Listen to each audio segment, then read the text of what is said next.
Armstrong கொலை வழக்கில் குற்றம் சாட்டப்பட்டு சிறையில் உள்ள 77 பேரையும் ஜூன் 30ஆம் தேதி நேரில் ஆஜர்படுத்த சென்னை முதன்மை அமர்வு நீதிமன்றம் உத்தரவிட்டுள்ளது.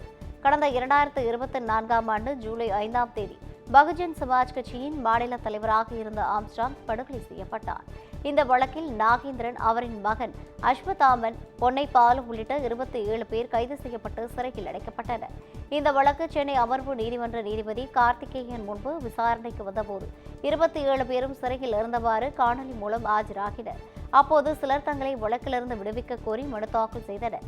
மேலும் சிலர் மனு தாக்கல் செய்ய இருப்பதாகவும் அதற்கு கால அவகாசம் வழங்க வேண்டும் எனவும் கோரிக்கை வைத்தனர். இதற்கு அனுமதி அளித்த நீதிபதி அடுத்த விசாரணையின் போது குற்றம் சாட்டப்பட்ட 27 பேரையும் நீதிமன்றத்தில் நேரில் ஆஜர்படுத்த காவல்துறைக்கு உத்தரவிட்டு வழக்கின் விசாரணையை ஜூன் 30ஆம் தேதிக்கு நீதிபதி தள்ளி வைத்தார். சென்னையில் மதிமுக தலைமை அலுவலகம் மீது தாக்குதல் நடத்திய நபரை கீழ்ப்பாக்கம் மனநல காப்பகத்தில் சிகிச்சைக்காக போலீசார் அனுமதித்தனர். சென்னை எழும்பூர் அருகே உள்ள மதிமுக தலைமை அலுவலகமான தாயகத்திற்குள் தீயணைப்பு வீரர் சீருடையில் நுழைந்த மர்ம நபர் அங்கிருந்த மின் விசிறிகள் உள்ளிட்ட பொருட்களை சேதப்படுத்தியுள்ளார். இதுகுறித்து தாயகத்தில் இருந்தவர்கள் அளித்த புகாரின் பேரில் அங்கு வந்த போலீசார் அந்த நபரை பிடித்து விசாரணை மேற்கொண்டனர். அதில் அவர் புதுக்கோட்டை மாவட்டத்தைச் சேர்ந்த அல்கூர் என்பதும் தீயணைப்பு படை வீரரான அவர் எழும்பூரில் உள்ள தீயணைப்புத்துறை தலைமை அலுவலகத்தில் வேலை செய்வதும் தெரிய வந்தது. குடும்ப பிரச்சினை காரணமாக பண நெருக்கடி காரணமாகவும் மன அழுத்தத்தில் இருந்ததாக கூறப்படுகிறது. இதையடுத்து அவர் கீழ்ப்பாக்கம் அரசு மனநல காப்பகத்தில் சிகிச்சைக்காக அனுமதிக்கப்பட்டார். அமமுக இன்னும் பாஜகவின் தேசிய ஜனநாயக கூட்டணியில்தான் இருப்பதாக அக்கட்சியின் பொதுச் செயலாளர் டிடிவி தினகரன் தெரிவித்துள்ளார். சென்னை ராமபுரத்தில் செய்தியாளர்களை சந்தித்த அவர், திமுக ஆட்சி வந்தது முதல் மக்களுக்கு பாதுகாப்பு இல்லாத நிலை ஏற்பட்டதாகவும் 2026ஆம் ஆண்டு மக்கள் இதற்கு முடிவு கட்டுவார்கள் எனவும் கூறியுள்ளார்.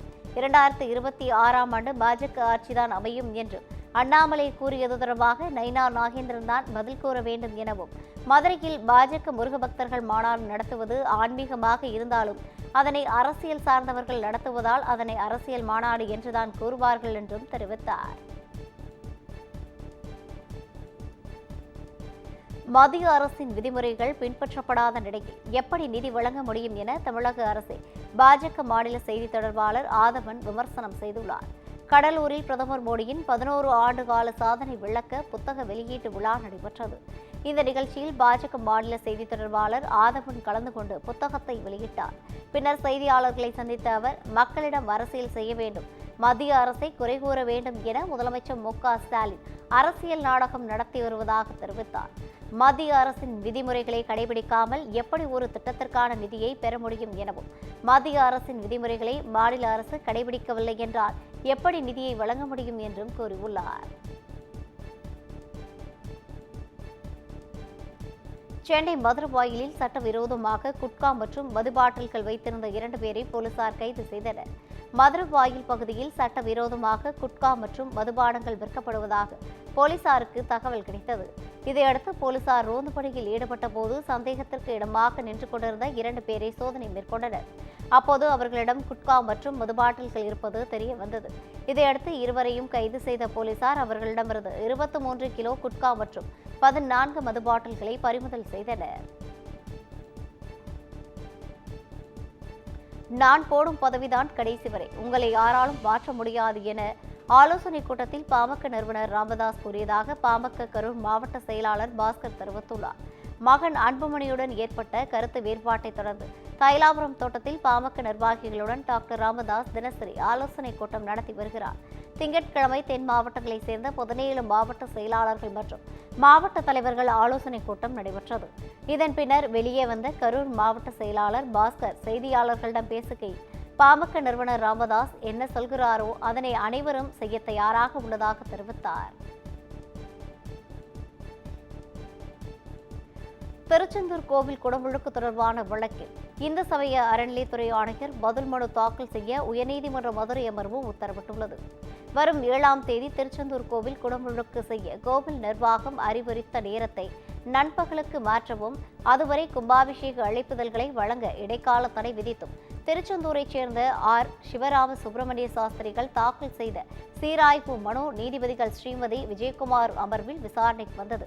இருதரப்பு வாதங்களையும் கேட்ட நீதிபதிகள் கோவில் பழக்க வழக்கம் மரபுகளை பின்பற்றி கும்பாபிஷேக நேரம் முடிவு செய்யப்பட்டு உள்ளதா என இந்து சமய அறநிலையத்துறை ஆணையர் பதில் மனு தாக்கல் செய்ய உத்தரவிட்டு வழக்கு விசாரணையை ஒத்திவைத்தார்.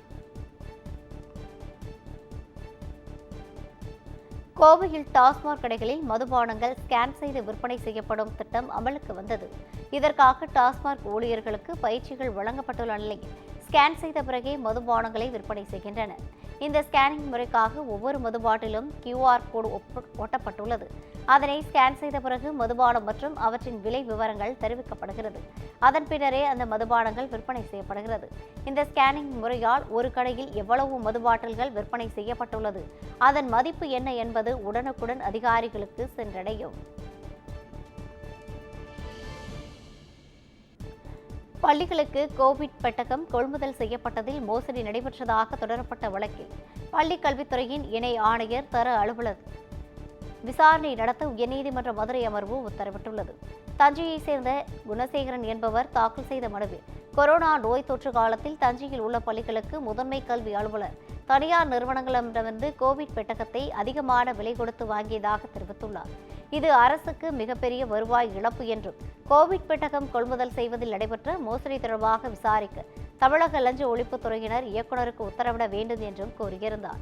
இந்த வழக்கை விசாரித்த நீதிபதி பள்ளிக் கல்வித்துறையின் இணை ஆணையர் தர அலுவலரை கொண்டு விசாரணை நடத்தி 3 மாதங்களில் அறிக்கையை செயலர் வசம் சமர்ப்பிக்க உத்தரவிட்டு வழக்கை முடித்து வைத்தனர். சேலம் மாவட்டம் ஏற்காட்டில் ஒரே நாளில் 3 காதல் ஜோடிகள் காவல் நிலையத்தில் தஞ்சமடைந்தனர். திருப்பத்தூர் வக்கணம்பட்டி பகுதியைச் சேர்ந்த பெண்ணை அவரது உறவினரான சூர்யா என்பவருக்கு கடந்த 8ஆம் தேதி பெற்றோர் சம்மதத்துடன் திருமணம் நடைபெற்றது. இந்த நிலையில் அந்த பெண் ஏற்காடு பகுதியைச் சேர்ந்த சந்தோஷ் என்பவரை திருமணம் செய்து கொண்டு ஏற்காடு காவல் நிலையத்தில் தஞ்சமடைந்தார். அவர்களிடம் போலீசார் மேற்கொண்ட விசாரணையில் இருவரும் இன்ஸ்டாகிராம் மூலம் பழகி காதலித்து வந்ததாகவும் கட்டாயப்படுத்தி பெற்றோர் தனக்கு திருமணம் செய்து வைத்ததாகவும் அந்த பெண் தெரிவித்துள்ளார். அதேபோல் விழுப்புரம் உளுந்தூர்பேட்டை பகுதியைச் சேர்ந்த ஜெயசூர்யா என்பவர் தனது காதலியுடன் ஏற்காடு முருகன் நகர் பகுதியைச் சேர்ந்த நிஷாந்த் தனது காதலியுடன் காவல் நிலையத்தில் தஞ்சமடைந்தார். இதனையடுத்து காதல் ஜோடிகளை எந்தவித தொந்தரவும் செய்யக்கூடாது என கூறி பெற்றோரிடம் போலீசார் அனுப்பி வைத்தனர். கடலூர் மாவட்டம் விருத்தாச்சலத்தில் தனியார் வங்கிக்குள் புகுந்து வங்கி ஊழியரை தாக்கியும் வங்கியில் உள்ள பொருட்களை சேதப்படுத்திய கும்பலின் CCTV காட்சிகள் வெளியாகி பரபரப்பை ஏற்படுத்தியுள்ளது. விருத்தாச்சலம் பெரியார் நகரில் செயல்பட்டு வரும் எக்விடாஸ் எனும் தனியார் வங்கியில் விழுப்புரம் மாவட்டம் கரிவேப்பிலை பாளையத்தைச் சேர்ந்த கிருஷ்ணன் என்பவர் வாகன லோன் வாங்கியுள்ளார். இதில் 5 தவணைகள் கட்டாமல் கிருஷ்ணன் உயிரிழந்த நிலையில் இன்சூரன்ஸ் மூலமாக பாக்கி தவணைகள் கிளைம் ஆனதாக கூறப்படுகிறது. இந்த நிலையில் கிருஷ்ணனின் மனைவி கலைச்செல்வி தனது ஆதரவாளர்கள் 6 பேருடன் வங்கிக்கு வந்து வாகனத்துக்கான NCO கேட்டுள்ளார். அப்போது இருதரப்புக்கும் வாக்குவாதம் ஏற்பட்டு வங்கி கலெக்ஷன் மேலாளர் பரசுராமனை தாக்கியுள்ளனர். மேலும் அங்கிருந்த லேப்டாப், கம்ப்யூட்டர் பொருட்களை சேதப்படுத்தியுள்ளனர். இது தொடர்பாக கலைச்செல்வி உள்ளிட்ட புகார்கள் அளிக்கப்பட்டது. தற்போது தாக்குதல் தொடர்பான காட்சிகள் வெளியாகி அதிர்ச்சியை ஏற்படுத்தியுள்ளது.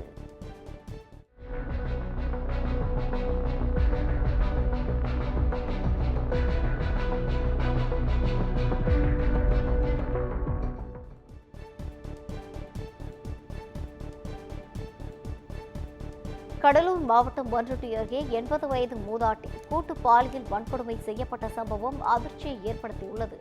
திராசு கிராமத்தைச் சேர்ந்த மூதாட்டி ஒருவர் புலவனூர் சாலையில் தனியாக நடைபயிற்சி சென்றுள்ளார். அப்போது சாலை ஓரத்தில் மது அருந்திக் கொண்டிருந்த 2க்கும் மேற்பட்ட இளைஞர்கள் மூதாட்டியை வலுக்கட்டாயமாக இழுத்து சென்று பாலியல் வன்கொடுமை செய்ய முயன்றதாக கூறப்படுகிறது. அப்போது சத்தமிட்ட மூதாட்டியின் வாயில் மண்ணை கொட்டிய இளைஞர்கள் அவர் அணிந்திருந்த 1 சவரன் தங்க நகைகளை பறித்து சென்றனர். தகவல் அறிந்து சென்ற போலீசார் சம்பவம் தொடர்பாக வழக்கு பதிவு செய்து விசாரணை மேற்கொண்டு வருகின்றனர். திருச்சி மாவட்டம் துறையூர் அருகே தனியார் பேருந்தும் காரும் நேருக்கு நேர் மோதிய விபத்தில் ஒருவர் பரிதாபமாக உயிரிழந்தார். சமயபுரம் பகுதியைச் சேர்ந்த ஓய்வு பெற்ற ஆசிரியை ஐனு நிஷா தனது மகன் ரகுபாஷா, மருமகள் ஜெரிஷா பேகம், பேத்தி பசிலா, பேரன் மற்றும் ஒரு குழந்தை என 6 பேருடன் காரில் துறையூர் நோக்கி டாடாஸ் மோபில் சென்றுள்ளனர். அப்போது திருச்சியிலிருந்து பயணிகளுடன் துறையூர் நோக்கி வந்த தனியார் பேருந்து டாடா ஸ்மோ மோதியதில் ரெஜியா பேகம் சம்பவ இடத்திலேயே உயிரிழந்தார்.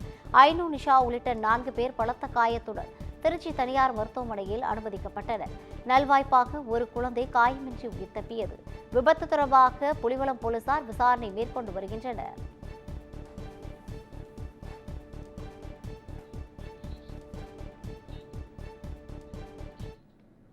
அகமதாபாத் விபத்து தொடர்பான புதிய வீடியோ வெளியாகியுள்ளது. குஜராத் மாநிலம் அகமதாபாத்தில் உள்ள சர்தார் வல்லபாய் பட்டேல் சர்வதேச விமான நிலையத்திலிருந்து 242 பேருடன் கடந்த 12ஆம் தேதி லண்டன் கிளம்பிய விமானம் புறப்பட்ட சில நிமிடங்களிலேயே பிஜி மருத்துவக் கல்லூரி விடுதி மீது விழுந்து நொறுங்கியது. இந்த கோர விபத்தில் முன்னாள் முதலமைச்சர் விஜய் ரூபானி உள்பட 274 பேர் உயிரிழந்தனர். இந்த நிலையில் குஜராத் மாநிலம் ராஜ்கோட்டில் அவரது இறுதி ஊர்வலம் நடைபெற்றது. இதில் ஏராளமானோர் பங்கேற்று அவருக்கு அஞ்சலி செலுத்தினர். விபத்தில் பயணிகள் அனைவரும் உயிரிழந்த நிலையில் 11A சீட்டில் பயணித்த விஸ்வேஷ்குமார் என்பவர் மட்டும் அதிர்ஷ்டவசமாக உயிர் பிழைத்தார். இந்த நிலையில் பல அடி உயரத்திற்கு தீ கொழுந்துவிட்டு எரிந்தபோது உயிர் பிழைத்த பயணி விஸ்வேஷ் கையில் செல்போனுடன் நடந்த புதிய காட்சிகள் வெளியாகியுள்ளது.